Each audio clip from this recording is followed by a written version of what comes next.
O professor faz parte da história da humanidade. É a profissão mais antiga do mundo e, ao mesmo tempo, a mais humanista.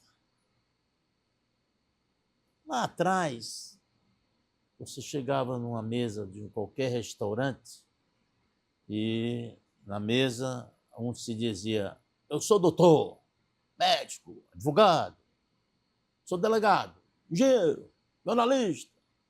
E alguém com a voz mais baixa, um tom menor: eu sou professor. Mas ele falava baixo não é porque a profissão dele era menor, é porque a sociedade nunca respeitou, nunca admirou.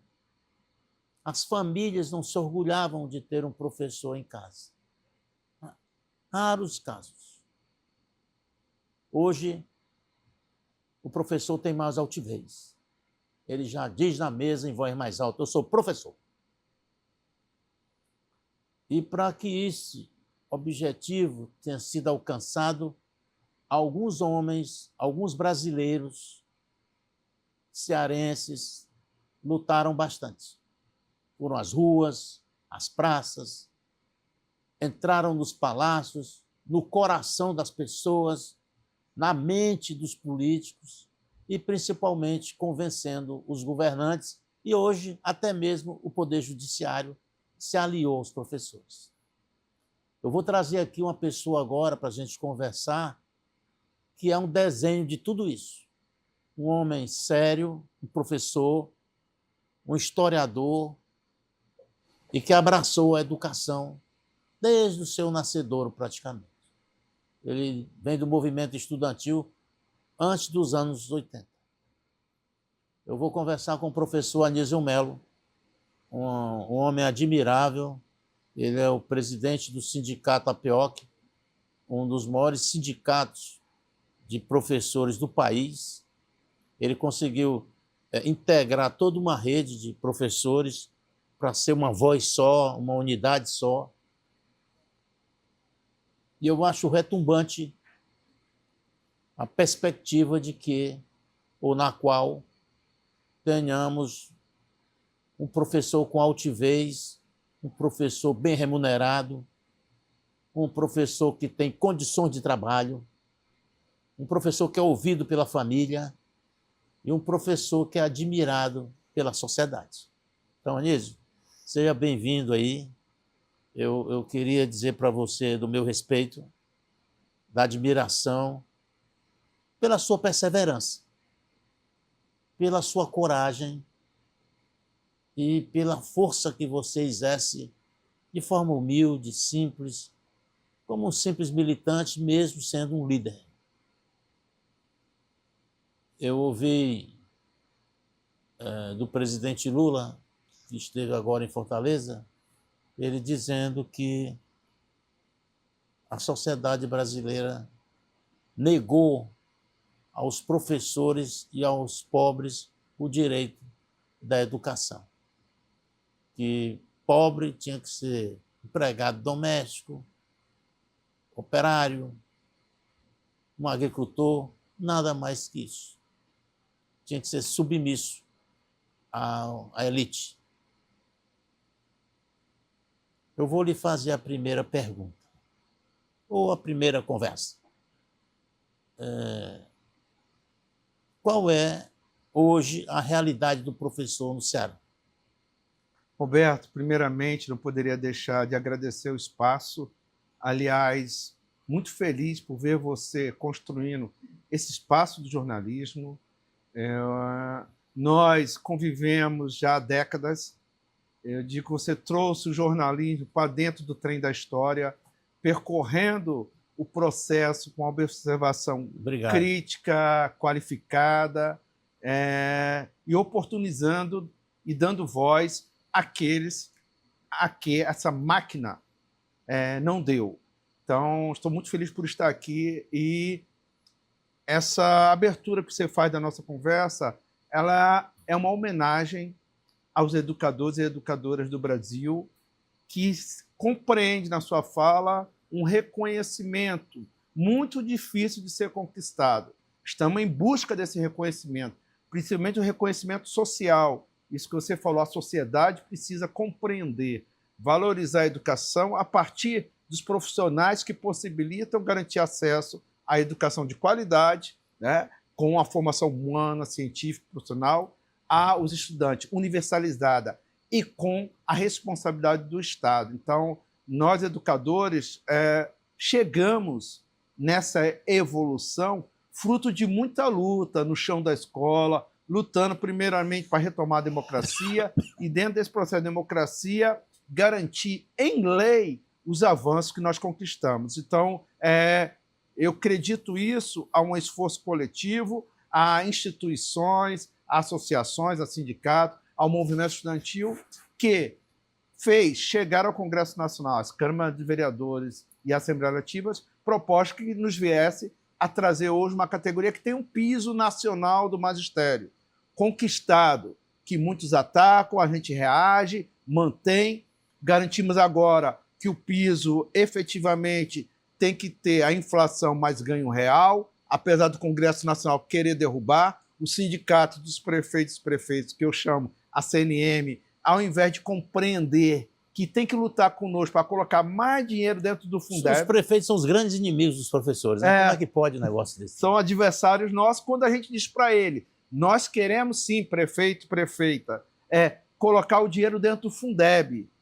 E o Fundeb é o nosso caixa, ele é controlado socialmente e tem transparência. Os prefeitos querem um dinheiro, Roberto, mas querem um dinheiro livre, leve, solto, como no tempo das frenéticas, livre, leve, solto, para desviar, roubar, desvirtuar. E nós dizemos, se o dinheiro dentro do Fundeb entra para o município, o prefeito vai ter dinheiro para botar nas escolas, vai ter dinheiro para pagar os professores, funcionários de educação, mas essa é a grande diferença. Quando a gente quer uma coisa transparente, socialmente controlada, eles não querem. Então, esses avanços que nós temos hoje, Roberto, eu acredito a essa resistência de uma categoria que não se rende, não se vende, e hoje entende que os avanços que nós chegamos aqui é fruto dessa luta coletiva e nós precisamos estar vigilantes para que não haja nenhum recuo.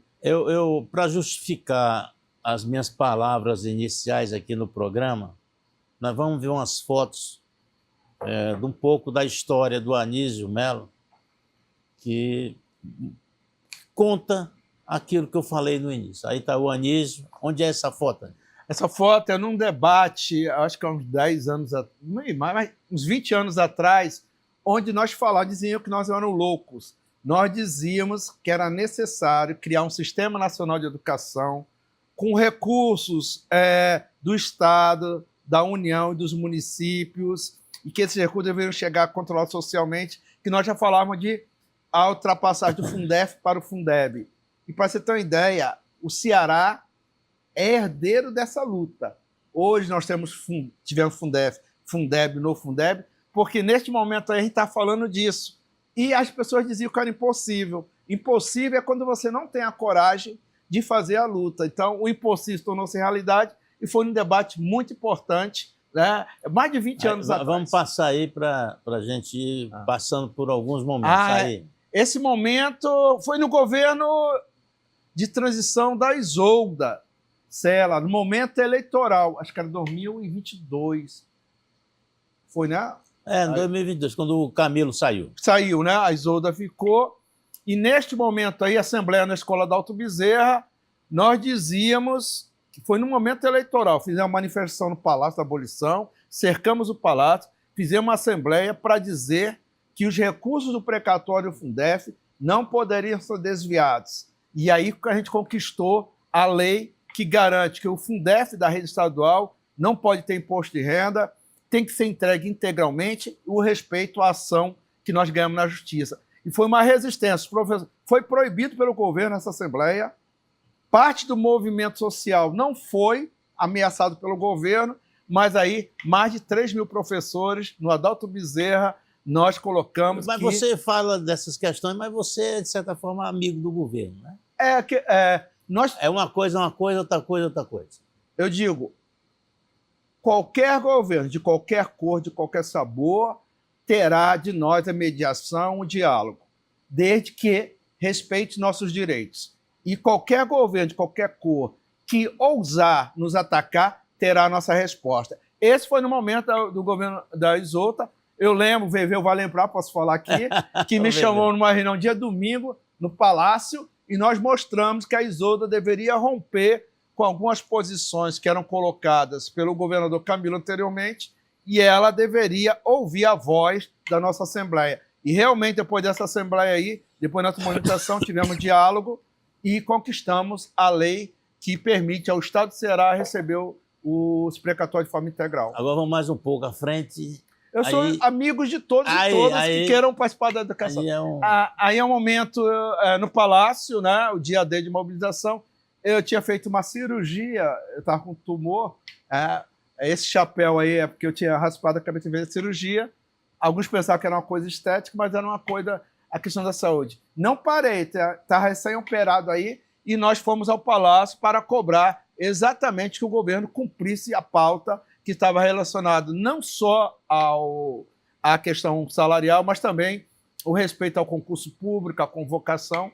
Então foi um ato importantíssimo. E, mais uma vez, nós tivemos no Palácio da Abolição para dizer, Roberto, o seguinte: o sindicato não será colchão para a situação, nem palanque para a oposição. Isso é muito claro para nós e é um conceito que a gente absorveu. Nós estaremos cobrando do governo que ele não se acomode, no respeito, e estão falando para a situação. Se vier para nos apoiar em cima de propostas e de atividades que possam contribuir para a educação, nós também respeitamos. Então foi um dia importantíssimo, nós fomos ao Palácio aí com a nossa direção.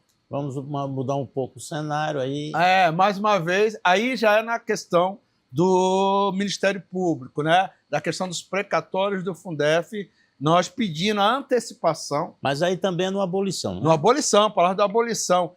O Palácio é do povo. O Palácio tem que ser ocupado por nós, com manifestações, com diálogo e com resultados. Nesse dia, a gente estava pedindo e conquistando a antecipação dos precatórios Fundef. Nós estávamos informando o governo que o recurso de parte do precatório Fundef está entrando, como está entrando hoje. No seu programa, daqui pela primeira mão, acabo de receber a confirmação que entrou na conta do STF 6 bilhões relativos à quinta parcela do precatório Fundef, relativações de estados do Nordeste e alguns municípios, inclusive o Ceará, hoje, dia 1º de abril, 1º, né, de abril? Vamos falar 1 de abril, porque o 1º de abril é o dia da mentira. Né? Mas aqui então, é uma verdade. É o 1º dia de abril.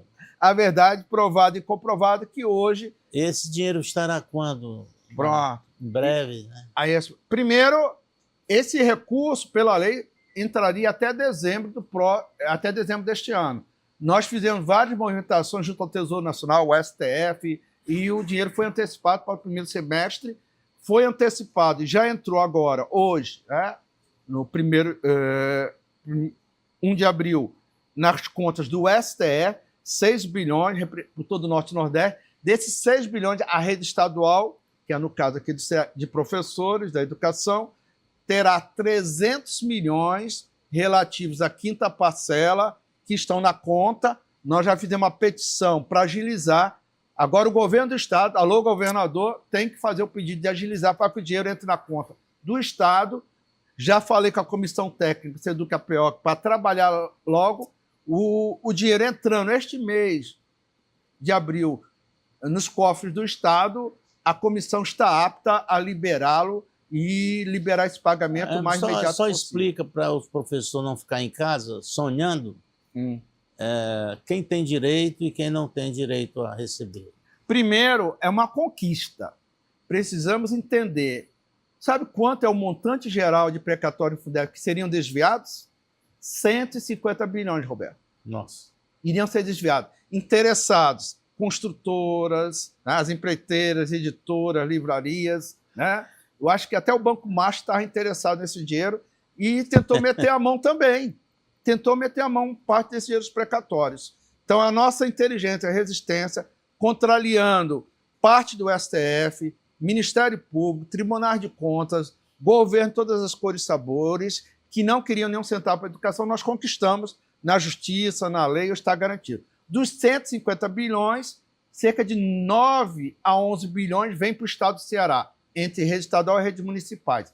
Essa parte que chega agora é a quinta parcela. Dessa quinta parcela, entrando na conta do SF, como eu disse, vai entrar na conta do Estado e cada professor vai receber o valor referente à sua jornada, ao seu tempo, tem todos os critérios.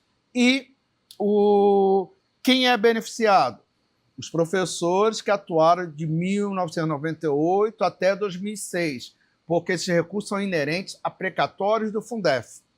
Nós temos outras ações. Estamos com a ação também para resgatar recursos do Fundeb, que vai pegar professores de 2017 e 2020. Tem uma ação de previdência Fundeb. Nós descobrimos, Roberto, sabe o que a gente descobriu? Por isso a guerra se faz com inteligência, né? Quando estudamos muito e verificamos, sabe o que os governos estavam fazendo? Pegando parte do Fundeb, pagando a parte patronal com o dinheiro do professor. Isso é um escândalo nacional que vai atingir toda a educação do Brasil. Entramos com as ações e vai ser uma outra grande ação, um montante também que retirado do professor e a gente vai colocar na Então essa luta. foto ela tem um significado importante, você está exibindo aí uma decisão da Justiça. Na antecipação dos recursos para o Ceará. Foi muito importante. Agora vamos para outra imagem. O doutor Reginaldo, doutor Adair, doutor Ítalo aí. Essa imagem é simbólica. É o professor ocupando o Congresso Nacional, entrando dentro. Câmara dos Deputados Federais, por isso que eu digo, a ação parlamentar é importantíssima, mas nós podemos ter voz também dentro do parlamento a partir de uma luta social coerente, inteligente. Estive aí, era uma audiência pública para tratar de financiamento da educação, a convite da mesa diretora da Câmara, nós fomos explanar sobre essa questão, que a educação precisa de recursos, porque qualquer projeto de desenvolvimento de um país precisa ter como âncora a educação. E ela precisa ter esses recursos institucionalizados. Por isso a gente falou, tínhamos que resgatar 150 bilhões do Fundef do passado, tínhamos que estabilizar o Fundeb, garantindo a permanência dos 36 bilhões, que o Fundeb, o Bolsonaro queria acabar em 2020, iria privatizar toda a educação pública, mesmo com a queda da Dilma, nós, enquanto Frente Norte-Nordeste, acreditamos que, independente do governo, tem que fazer a luta, mesmo com Temer e Bolsonaro, nós conseguimos aprovar um novo Fundeb. Entrou mais 56 bilhões, tornou permanente. E falamos também do futuro, que de 964 bilhões que nós temos hoje de petróleo, royalties, petróleo do gás, esse dinheiro tem que ir para dentro do novo Fundeb, que, consequentemente, prefeito, prefeita, governador, vai chegar ao Estado e ao município, mas de forma carimbada. Então, esse dia, a gente falou sobre isso. Deixa eu te fazer um parênteses sobre você falando do petróleo. Petróleo e gás. Eu estive no encontro no Rio de Janeiro da Google. Eu sou o único jornalista do Ceará que é remunerado da Google pelo volume de acessos na rede social, no meu blog, na minha Instagram. E lá no Rio estava acontecendo um evento sobre royalties de petróleo. E a conversa lá é assim, os royalties são tão grandes, o grande volume de dinheiro, por exemplo, a prefeitura de Angra não sabe o que fazer com o dinheiro. Já fez estrada por baixo, por cima, em cima do morro, já derrubou a estrada. Ele tenta, o governo de Angra dos Reis, o municipal, gastar o dinheiro por gastar. Aí ele não paga bem o professor, porque se ele acha que pagar bem o professor, ele vai ter que pagar todos os outros, que poderiam pagar. E eles não sabem o que fazer com esse dinheiro. Aí você fala desse projeto de vocês, que é o dinheiro do petróleo nas profundezas, né, que chama, né? Pré-sal, né? Do pré-sal, para poder dar para os professores, para os alunos, para investir na educação, que o Brasil precisa tanto. Nós falamos já fomos ao ministro Camilo, que é ex-ministro, né, licenciado, e colocamos importantíssimo o pé de meia. Achamos, mas como política de transitória, não como política permanente. E o início do pé de meia... Não como política de Estado. De Estado, né? O início do pé de meia é com parte dos recursos do pré-sal. Agora botaram uma outra fonte. E nós dissemos para o ministro, mais importante que o pé de meia é o cobertor. Ok. Colocar, para você ter uma ideia, estocado só de recursos do Reuters, do Fundo Social do Pré-Sal, né, do Reuters, do petróleo e do gás, só aí nós temos 964 bilhões estocados, ainda não regulamentados.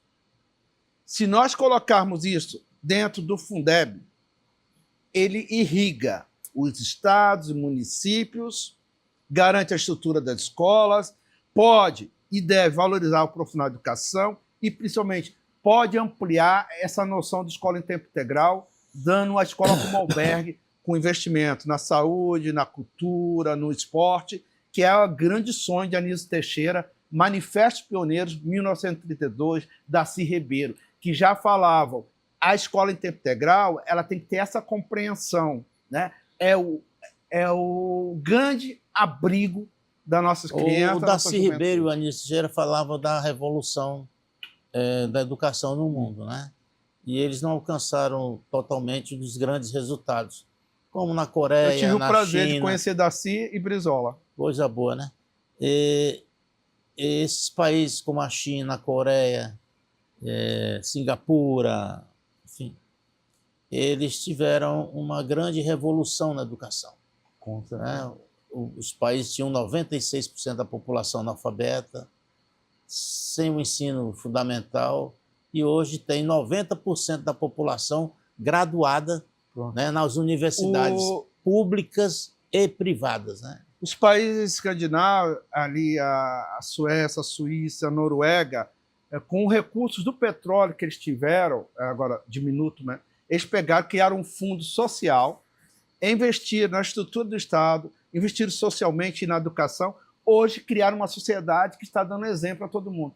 Os recursos do petróleo e do gás, eles vão ir sim em algum momento, não teremos, mas a grande definição de política de Estado é colocá-los dentro da educação e dar uma base para uma sociedade diferente, uma matriz diferente, onde nós possamos garantir igualdade de oportunidade, equidade, e é esse processo que a gente defende. Quando você falou de Macaé, eu nasci no Rio de Janeiro.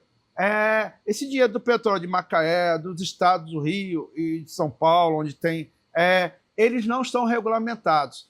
Tem os recursos anteriores ao chamado regime de partilha, né, da lei em 2011, acho que ainda no governo Lula, e da Dilma na lei 12.058, que regulamenta o petróleo para a educação e saúde daqui para lá.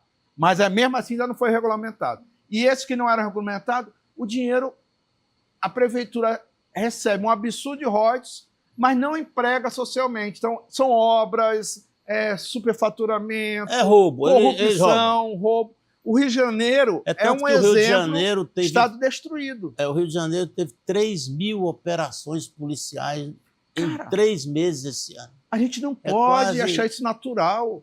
O Estado do Rio de Janeiro está desmontado. Você perde. Eu vim da favela, eu sou do Rio de Janeiro.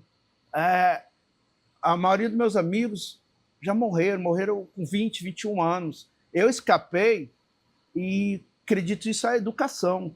Então, nós temos que resgatar isso. Lá, na favela, a exploração da milícia, da polícia bandida, de algumas igrejas criadas também para lavar o dinheiro.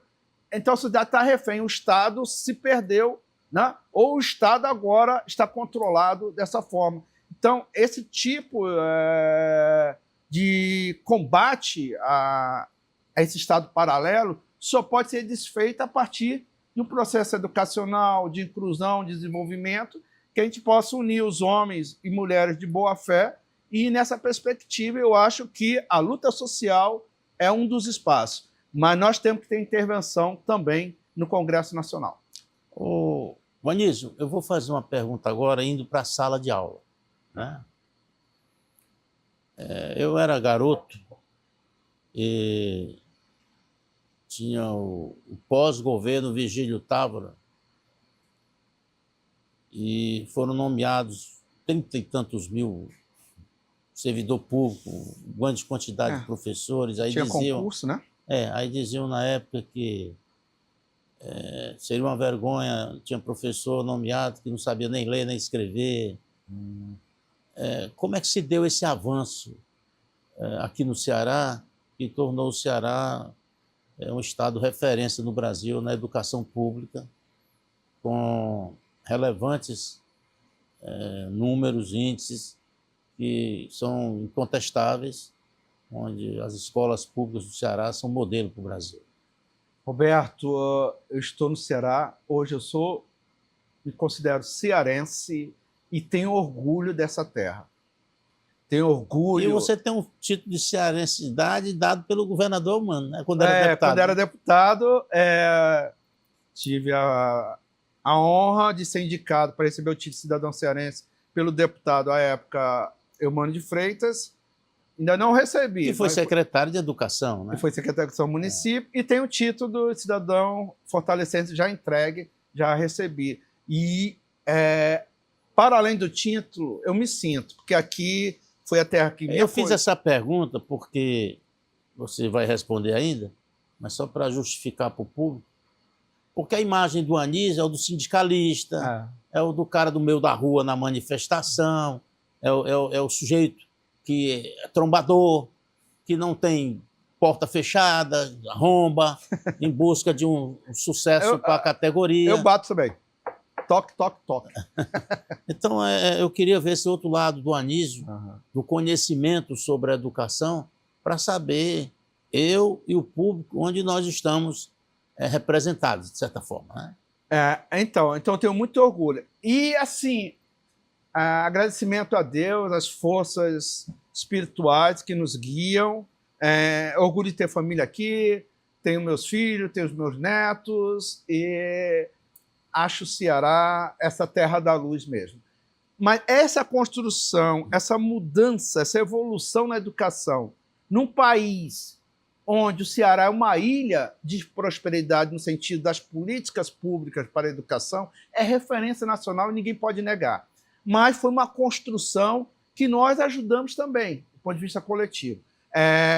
A transição da fase dos coronéis para o governo Tasso Gereissati, uma transição burguesa, ela foi importantíssima, que houve um avanço do ponto de vista de gestão, que nós não podemos negar também o papel do ex-governador Tasso Gereissati num processo de mudanças nesse aspecto. Havia um patrimonialismo, não havia concurso público, os contratos eram entregues, não só para professor, não. O Estado era dado aí num clientelismo exacerbado. A partir do momento que a gente faz esse corte, tivemos um movimento social que pressionou o sindicato e pegamos governos, né, aqui no estado do Ceará, e principalmente da quadra de CID 1, CID 2, Camilo 1, Camilo 2, governo de transição da Isolda, né, e agora o governador Humano, governos que respeitaram a mesa de negociação, que no país é a única que funciona do estado do Ceará. Então, a partir daí, nós discutimos que era necessário, para avançar na educação, garantir melhor estrutura da escola, política pedagógica, visão global da educação e rever, né, e apontar para a valorização dos profissionais de educação. Então, aqui no Ceará, quando nasce o Fundef e o Fundeb, nós conseguimos estabelecer que 80% dos recursos do Fundeb teriam que, obrigatoriamente, ir para o salário do professor. Enquanto no Brasil e na lei era 60%, aqui no Ceará nós identificamos e, após uma grande luta, nós tivemos negociação antes da greve, durante a greve e depois da greve de 2011, e nós conseguimos estabelecer, ainda no governo Cid Gomes, estabelecer as diretrizes que impulsionaram o estado do Ceará a chegar ao momento que ela chegou hoje, mas sem se acomodar. Então, essa transição da educação, que hoje é referência nacional, né, ela faz muito parte dessa conjunção movimento social e sindical qualificado, atuante, sem abrir mão da mobilização, ir para a mesa de negociação sabendo dos números, apontando onde tem dinheiro aqui, tem dinheiro aí, puxando para a educação. Então, construímos a raiz do financiamento, as políticas públicas estruturando a gestão, estruturando os projetos, as metas, e hoje chegando a ter a melhor estrutura de carreira do magistério do Brasil. Hoje é considerado o Estado do Ceará. É verdade que um professor de escola pública no Ceará, ele pode se aposentar com quase 30 mil reais ao final da carreira, se ele cumprir todas as metas? Pronto. Hoje, professor, com 300 horas, que hoje é possível, porque nós conseguimos uma redução da carga horária, um terço de planejamento, o professor na rede pública estadual, ele pode dar um salto inicial. Se ele entrar como graduado, chegar até o doutor, ele pode ter, com 300 horas, mais de 32 mil reais, né? Sem barreira. Ele vai chegar. Ele pode chegar lá ao final de uma forma mais escalonada ou numa velocidade maior, dependendo... Mas aí tem que ter titulação. Pronto. Tem... Ele vai evoluir pelo tempo, né? Então a escada dele a escada vai girar. E ele pode acelerar a velocidade da escada se ele tiver mais formação. E isso numa valorização da carreira, que garante, não tem barreira. É a única carreira no Brasil que não tem barreira. O professor vai ascender, o graduado vai chegar à sua última posição, o especialista vai chegar à sua última posição. Então hoje você recomendaria que as pessoas investissem na profissão de professor? Sim, nós nos tornamos, nós avançamos, que eu estava falando. Eu sou do tempo, década de 80, que na escola pública só tinha carro a diretora se ela fosse esposa ou de alguém do Banco do Brasil. Eu andei no Jerema, não sei se eu fazia lá com o Ceará, o ônibus, eu fui 19 anos de sala de aula, com as provas dos meninos dentro do braço, com giz, brigando pelo apagador, lá o menino jogando cobra dentro da sala de aula. Então nós superamos isso na luta, a conquista do piso, a instituição da carreira, que só no Ceará está sendo mantida. Porque os amigos aí, os sindicatos prefeitos, obrigados a cumprir o piso, o que eles fizeram? Destruir as carreiras. E no Ceará, nós estamos garantindo o piso, preservando e melhorando a carreira. Então, nós temos que ter orgulho disso. Não podemos nos acomodar, não podemos deixar de vigiar. Mas essa evolução hoje, alô, governador, tem que ter novo concurso público, o governador está insistindo em 2.000 vagas. Nós estamos dizendo para o governador, mano, concurso para a educação tem que ser grandão, geral, governador. E vai ser um concurso, Roberto, para você ter uma ideia, professor temporário no estado do Ceará, nós conseguimos, tem seleção pública para contrato temporário. Fosse quase 40 mil inscrições para professor temporário. No último concurso do estado foram mais de 50 mil para efetivo. Agora, nesse novo concurso que nós conquistamos e queremos que haja mais vagas, não queremos apenas 2.000, queremos mais, porque é necessária, o Estado precisa, a sociedade merece, nós entendemos que a demanda, a procura vai ser muito grande. Hoje tem carioca, aqui, professor carioca, que fez concurso para cá, do Piauí, do Maranhão. Não é só o salário, que nós entendemos até que o salário inicial tem que melhorar, mas essa garantia que essa carreira é preservada e que você entrando na rede estadual como professor, você tem a garantia da ascensão por mérito e por qualificação. Ô, Anísio, sim, para ficar um pouco mais esclarecido e até para criar um maior interesse da sociedade, você poderia explicar um pouco como você consegue hoje se tornar um professor? A aptidão, ele tem que ser formado em quê? Ele tem que ter licenciatura, ele tem que ter uma especialização. O que é necessariamente exigido para hoje a pessoa se inscrever no concurso público para professor e se tornar um professor e entrar dentro desse critério de carreira aí que você hoje está falando com tanta alegria e felicidade? Nós tivemos no Ceará, no momento aí no governo Tasso Gereissati, a municipalização da educação. O ensino fundamental está com os municípios. A rede estadual hoje é responsável pelo ensino médio. Em relação ao acesso à rede estadual, você tem que ter habilitação de nível superior em alguma disciplina, né, com a licenciatura plena. Formação em matemática, em química, em português, em física, né, que tenha a licenciatura plena, porque aí você pode exercer o magistério. Para ingressar é exigido isso. Deixa eu só tirar a dúvida. Você entra e você pode ser professor de qualquer área, é isso? Não, ou aí você entra já no concurso sendo aprovado especificamente para ser professor de matemática, de português, de No história. nosso caso aqui do Ceará, os concursos são específicos por disciplina. Quem é formado em História disputa a área de História ou, no máximo, da questão da área de Humanas, né? História, Filosofia, Geografia. Então, pode ter professor formado em Geografia que fez o concurso, não havendo professor habilitado de História, o professor de Geografia pode até ocupar, assim como na Filosofia. Mas no estado do Ceará, o handicap para entrar é a sua especialização numa disciplina, matemática, português, e você tem a prioridade para esse ingresso. Então, e você tem que ter licenciatura para isso? Plena, tem que ter a planificação. O Quer dizer que bacharelado... você faz a faculdade, se forma em letras, ou em matemática, ou enfim, em história e tudo, mas você tem que fazer... Na faculdade já tem é como o médico se forma e tem que fazer a residência. Na faculdade, na opção, você já tem a planificação, você já pode optar pelo curso onde está embutida a questão do magistério, né? E temos que incentivar a juventude, né? Houve um período, hoje a classe média está vindo disputar as vagas no concurso, né? A nossa categoria mudou o perfil social, né? Exatamente pela melhoria do salário, da carreira, a disputa está mais ampla, né?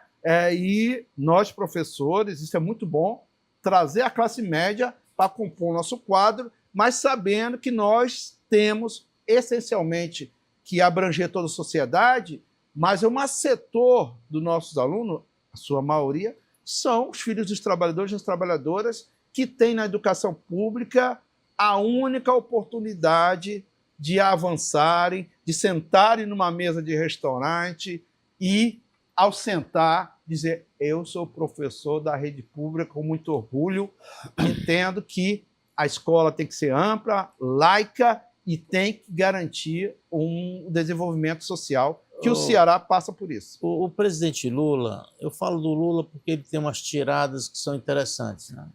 O Lula, ele conta a história da vida das pessoas num discurso, a própria dele também. Ele falou da questão do professor, que era desvalorizado, a educação não dava valor, que a elite não queria que um filho de gente pobre chegasse a ser médico, advogado, engenheiro, porque tinha que ser empregado doméstico, agricultor, enfim, um funcionário deles de cargos menores, humilhados. Ele também citou uma história da polícia. Ele disse que o policial no passado era só... A polícia tem que ser gente de favela, pessoas simples, pobres, para ser policial. E hoje a polícia já tem grandes especialistas, engenheiros, advogados, dentro da polícia militar e do Exército Brasileiro. E foi mais além ao citar, eu acho que com a sabedoria da vida, né, da experiência, ele acabou por citar, eu creio que ele leu isso, que é a prosperidade da família no olhar do Estado. Ou seja, ele disse: hoje nós temos diplomatas que saíram da favela, né? Hoje nós temos juízes que saíram da favela, procuradores da República saídos, oriundos da favela, da pobreza. Porque nós, de certa forma, ele diz, o Estado, né, propiciou o estudo para essas pessoas com a ampliação dos cursos universitários, das escolas técnicas. Você concorda com esse pensamento? Roberto, eu vou dar um exemplo da minha vida, mas que é de toda uma geração. Não sei a sua, mas Rio de Janeiro, década de 70, não havia escola para todos. A escola era indicada para apenas aprender a ler e escrever, para manusear as máquinas. Filho de trabalhador da favela não teria acesso a uma graduação maior. Tanto é que havia, entre o primário e passar pelo ginásio, o chamado exame de admissão. Sim, sim. Né? Passar da quarta para ir para o ginásio, acho que faria, porque não tinha vagas, então tinha uma prova. E naquela época era o primário, o ginásio e o científico. Mas já para passar para o ginásio, você tinha o exame de admissão, porque as vagas nem para o ginásio tinha. É limitado. Então, você disputava a vaga com outra criança, outro menino que precisava também da vaga. Aí era um livro grandão, a gente fazia. Era um livro só para tudo. E para ir para o científico, pior ainda, para chegar na universidade era impossível. Então, esta mudança foi fruto da luta do movimento social que avançou e tornou a escola um direito garantido constitucionalmente. Mas não é qualquer escola. É a escola que a gente tem de qualidade, com inclusão, com diversidade, com laicidade, com a escola laica e com professor e profissional de educação valorizado. Esse é um processo da década de 70, que chegamos a 2025, que a geração que está agora, transporte escolar, tem alimentação escolar, tem livro didático, tem gestão, tem valor, tem que entender que nós chegamos aqui, mas somos refém da história. Temos que conhecer, valorizar para não perder, para não ter recuo. Então, hoje, a favela está ocupando seus espaços. A polícia, de forma geral, na história, foi criada para bater, para oprimir, né? E nós que a polícia tem que ser a segurança pública tem que ser tratada uma questão social.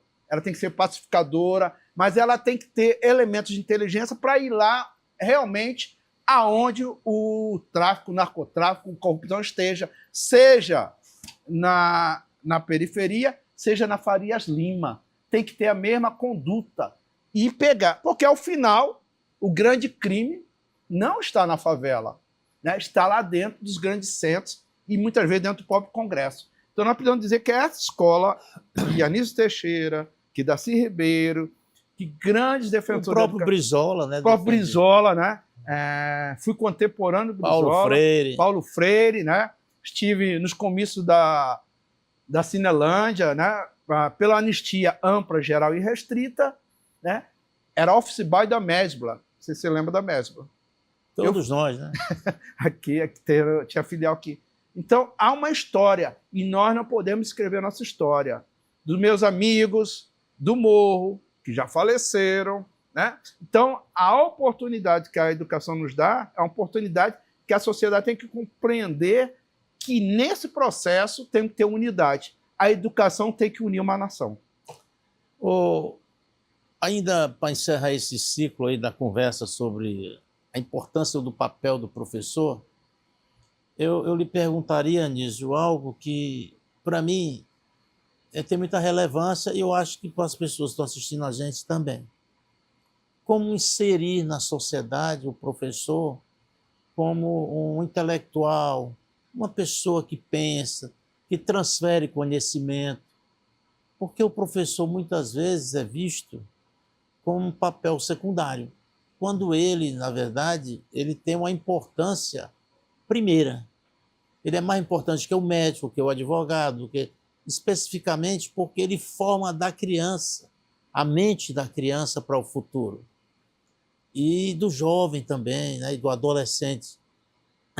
É difícil a sociedade compreender o papel do professor do ponto de vista filosófico, no contexto social. É muito difícil. E nós, educadores, professores, professoras, profissionais de educação, temos que entender que nós temos que ser essa mediação entre a informação, o conhecimento e a nossa relação com o nosso aluno. Porque hoje nós disputamos informações com as redes sociais, com o celular, né, e nós temos que entender que estamos numa nova conjuntura, numa nova sociedade, mas a relação direta professor-aluno, ela tem que ficar. Nós, professores, temos essa perspectiva de entender que nesse universo de informações por segundo a todo momento, as pessoas no restaurante, e foi muito importante essa limitação em relação ao uso de aparelhos de celular dentro dos ambientes escolares, porque é necessário a gente ter uma pausa diária de interação do professor com o seu aluno, sem intermediação dessa mídia aqui, principalmente as famílias. Então, nós, professores, temos que fazer a mediação desse processo dentro da escola, mas também precisamos comprometer as famílias com esse processo, para além da formação de conhecimento, essa formação geral do cidadão. Tem que haver uma acoplagem entre o professor, a escola e a comunidade, mais diretamente aos pais, terem e saberem que aquela escola é uma construção coletiva onde ensinar é também aprender. Ô, professor Anísio, recentemente aqui em Fortaleza, numa escola particular, ocorreu um episódio grave dos estudantes filmando os colegas no banheiro, as colegas. Há uma discussão pedagógica na qual a responsabilidade seria da escola, do patrulhamento, do acompanhamento desses garotos que faziam esses filmes com a câmera escondida nos banheiros e vindo as garotas. Há uma reclamação da família que o filho foi expulso, e eu acho que de forma correta. Os pais estão reclamando na justiça que a responsabilidade era da escola, não dos pais, que os pais não estão dentro da escola. Aí vem essa discussão que você levantou do uso do celular. Qual é a visão dos professores? Ou vocês ainda não têm uma posição sobre isso, por ser tão polêmico? E, de certa forma, esses garotos que fazem isso, eles não só são assim, inocentes do ponto de vista da utilização do telefone, mas criminosos na maldade? Ou para vocês é um cotidiano que precisa ser resolvido pontualmente? Primeiro, a categoria, pela polêmica, ela não tem a nossa confederação, esse debate nós estamos aprofundando. Eu posso dar uma posição pessoal, porque eu sou pai, sou avô, né? Eu acho que é necessário, sim, do ponto de vista pedagógico, do ponto de vista de observação social, de formação de caráter, de personalidade, a limitação em relação a essa mídia que são os celulares. Estou falando só dentro da escola, não, dentro da nossa própria família, e não é apenas ver a visão do aluno, entre aspas, transgressor, ou que utilize esse aparelho de alguma forma que prejudique uma outra pessoa. É nós olhar para dentro de nós mesmos, enquanto adultos, percebermos também as nossas falhas e da sociedade geral, né, onde as fake news, as mentiras, o populismo tem sido força preponderante dentro desse aparelho, dessa mídia. Por isso eu acredito a imprensa, a instituição imprensa, o caráter dela de ajudar nesse processo de garantir a legitimidade de onde você está tirando a informação. Então, os episódios na escola privada ou na escola pública, né, eles precisam ser tratados como um problema social. E aí não há como culpabilizar o professor ou colocar essa tarefa no professor ou somente na escola. Nós, família e sociedade, temos que tratar isso, né? Trabalhar isso do ponto de vista, primeiro, tentar romper isto através do processo de educação, mas também limitarmos através de legislações e de punições que são importantes e necessárias de ser discutido com a sociedade. O Anísio Melo, que está sentado aqui na minha frente, não é um professor qualquer. É uma pessoa que tem uma liderança importante. Você lidera a educação sindical no norte e no nordeste do Brasil. Né? À frente da educação. Qual é a diferenciação que existe hoje entre os estados? É possível se fazer parâmetros? Olha, Roberto, hoje eu fui eleito, né? Sou presidente da Federação dos Trabalhadores da Educação do Nordeste, que é um ramo da nossa confederação. Fui eleito coordenador da Frente Norte e Nordeste de Defesa da Educação, nessa parte da luta específica pelo financiamento. Fui eleito e reeleito presidente do Sindicato APOC. Então, eu acho que a ideia que prevalece.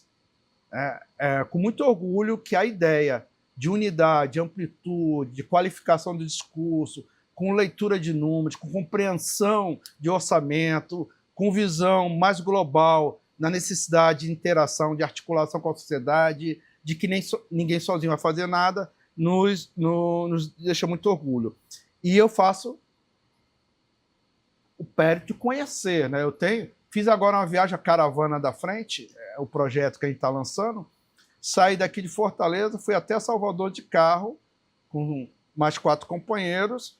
Fiz João Pessoa, Maceió, chegamos em Salvador, tivemos articulações com governos, com sindicatos e verificamos um ponto as estruturas. Em relação à estrutura física, o Ceará hoje é referência em relação à estrutura física. Em relação à valorização do magistério, a carreira do Ceará, em relação no Norte e Nordeste, ela é a melhor. Em relação às políticas pedagógicas, nós também temos sido referência nessas políticas, né? Então, é necessário, e no Ceará, e no Norte e Nordeste, onde a inserção de alunos de escola pública nas universidades tem sido maior. Então, eu acho que a região Norte e Nordeste, principalmente o Nordeste, tem dado o exemplo que é possível a escola pública formar cidadãos, formar médicos, engenheiros, diplomatas, ter presidente, ter deputado federal, ter senadores que tenham a compreensão que o investimento da educação ela faz a diferença. Então, o Ceará, do ponto de vista do Norte e Nordeste, eu vejo objetivamente esses avanços, mas vejo também o potencial das outras regiões de lideranças de sindicatos que estão na frente do Nordeste, que fazem comigo essa luta, né, para dizer que se houve Fundeb foi importante, se houve Fundeb foi importante, se o novo Fundeb é fundamental para nós, mas o novo Fundeb vai esgarçar. Ele chega agora em 2026 com o máximo dele, vai chegar a 23% de complementação da União, quase 60 bilhões. Mas a partir de 2026 não vai pingar mais dinheiro da União. Então nós vamos ter um choque. Daqui a 5, 10 anos, o Fundeb, que hoje consegue pagar salários e garantir tudo da escola, minimamente, ele não vai ser suficiente. Por isso nós estamos trazendo, a Frente Norte-Nordeste está trazendo essa posição que para o novo Fundeb permanecer tem que colocar mais recursos da faixa do pré-sal. Já estamos olhando a faixa equatorial de petróleo aqui, no nosso norte, nosso nordeste, passando pelo Ceará, e já sabemos da faixa sul de recursos de petróleo e gás. Então, olhar para frente, sem esquecer o passado, vivendo o presente, é que a gente entende que essa referência, que não é nossa, é de Dragão do Mar, Dona de Gé no Maranhão, de Paulo Freire, de Chico Mendes, de Zumbi, de Maria Bonita, de Lampião, que essa região, o Nordeste, sempre foi resistência e sempre foi avanço, e até do ponto de vista de referência de posições políticas, é diferenciada em relação ao Brasil. Eu vou fazer aqui um resumão do que a gente conversou. Tudo de vocês passou pelo Congresso Nacional, passou pelas Assembleias Legislativas, né? E câmaras de vereadores. Pelo prefeito, pelo governador e a presidência da República e os tribunais. Agora a gente vai entrando na política, né? E você acha possível construir uma sociedade congressual, representativa do judiciário, do poder legislativo, executivo, que defenda os professores? Você acha que teremos professores um dia, maioria do Congresso Nacional? Como tem essas frentes aí da educação, frente da igreja católica, protestante, evangélica, as bancadas, né? Frente da agricultura, do boi, a bancada rural, do Master, do Master, do BBB, bancada da bandidagem, né? Da pistolagem. É possível ter uma representatividade dos professores, uma coisa saudável para o Brasil? Eu acho necessário, possível e urgente. Nós temos, dentro do Congresso Nacional, das câmaras de vereadores, da Casa Legislativa no Estado, representação da maioria da população, e eu acho que a educação precisa ocupar esse espaço. Chega de terceirizar a nossa representação. A gente tem representação direta de quem construiu no chão da escola as políticas que nós temos hoje. Então, ela é possível, mas é um processo de empoderamento, de conhecimento, conscientização, mas muito difícil, porque o sistema eleitoral brasileiro hoje está vítima, vou colocar como vítima, de um toma lá da cá. Esse orçamento, Roberto, 60 bilhões estão na mão dos deputados federais e senadores de forma obrigatória. Nessa emenda PIX, emenda secreta, aí ele contrata, faz uma articulação com alguns prefeitos, aí eu tomo lá da cá. Eu pego a venda, você finge que faz um asfalto, Sorrisal, uma praça, e essa linha de raciocínio, de política, garante a perpetuação desses parlamentares onde esses lobbies do sistema financeiro, do latifúndio, da bandidagem, acabam tendo essa maioria no Congresso Nacional.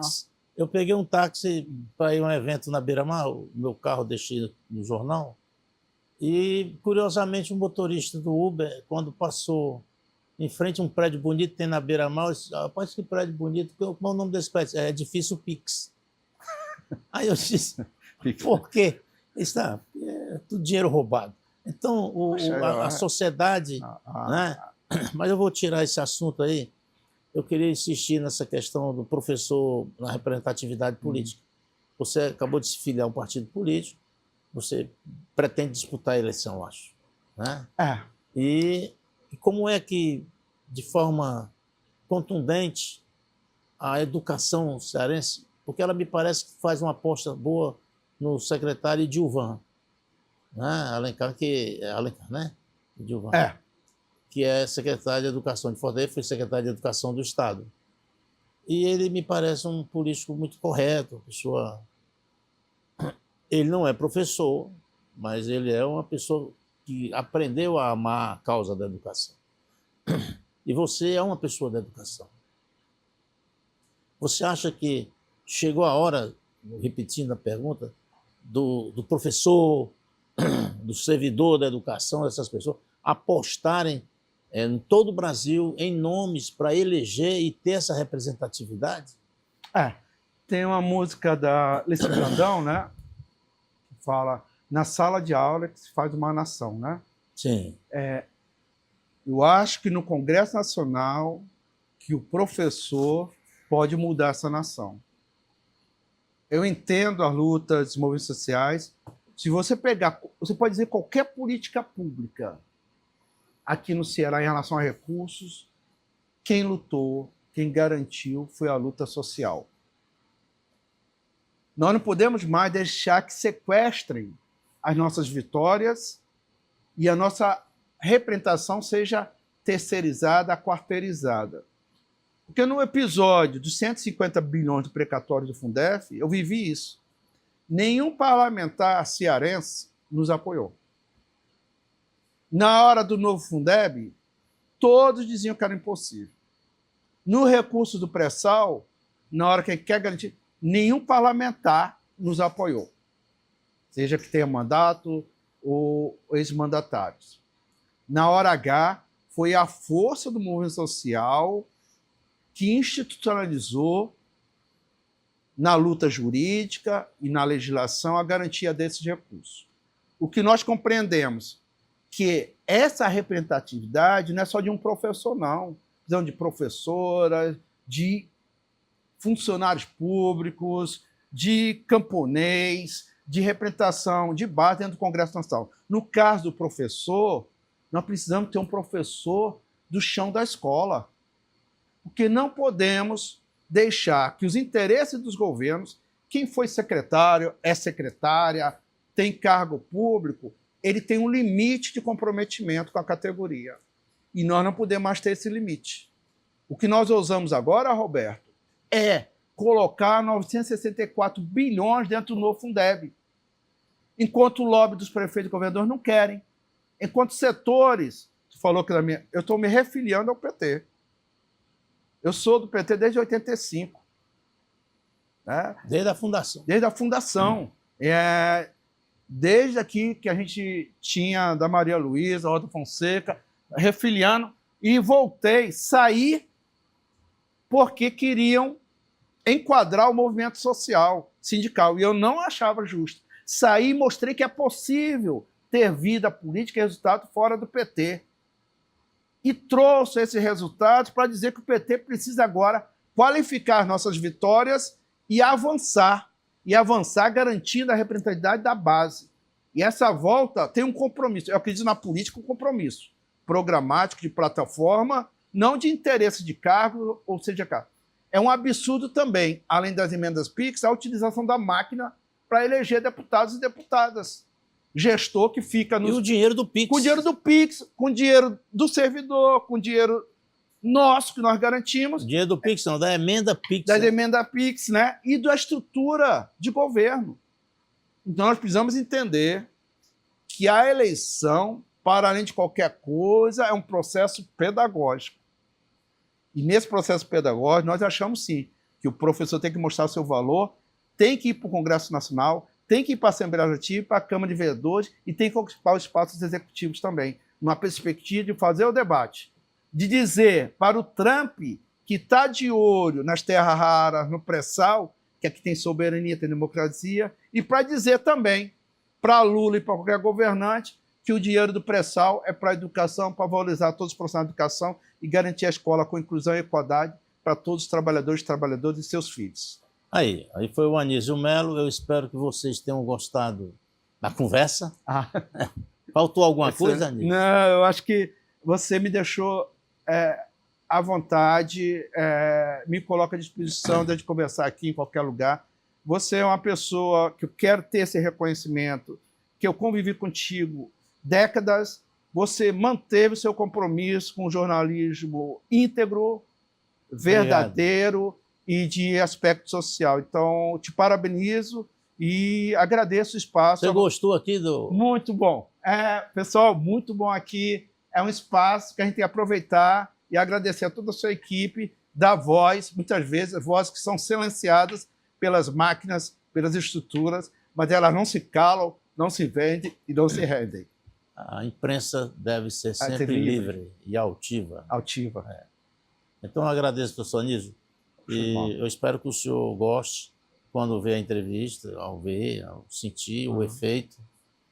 E foi um grande prazer, uma honra para nós receber aqui um lutador, um desbravador, um homem que não dorme, pensa e que acredita na educação, que eu também acho ser o único caminho para mudar o Brasil. Salve, Obrigado. Dragão do Mar. Obrigado.